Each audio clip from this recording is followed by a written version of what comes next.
Praise the Lord. உங்ககிட்ட இந்த நாளில் ஒரு சின்ன விஷயத்தை பகிர்ந்து கொள்ளணும். ஸோ என் மனசில் பட்டதை நான் உங்களுக்கு சொல்கிறேன்.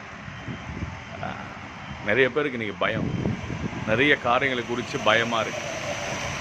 நான் என்ன சொல்கிறேன்னா, பயப்படாதீங்க. முதல்ல பயத்தை காட்டாதீங்க. எவ்வளோ பெரிய பிரச்சனையாக இருந்தாலும் பார்த்துக்கலாம். இந்த தைரியம் உங்களுக்கு இருந்துச்சுனால நிச்சயமாக நீங்கள் ஜெயிச்சிருவீங்க. பைபிள் வசனம் சொல்லுது பாருங்கள். பைபிளில் இப்படி ஒரு காரியங்கள் இருக்குது, வார்த்தை இருக்குது. என்ன சொல்லுதுன்னா, அவர் பயமுள்ள ஆவியை கூடாமல் தைரியத்தோடு சமாளிக்கிற அந்த பலனையும் அபிஷேகத்தையும் தைரியத்தையும் நமக்கு தருகிறாங்க. ஸோ பயப்படாதீங்க. கடன் பிரச்சனையாக பயப்படாதீங்க, வியாதியாக பயப்படாதீங்க, பிஸ்னஸில் ஒரு பெரிய வேலை தொழிலில் வேறு ஏதாவது பிரச்சனையாக பயப்படாதீங்க. பயப்படாமல் எதிர்த்து நில்லுங்க, எல்லாமே மாறிடும். சரியா?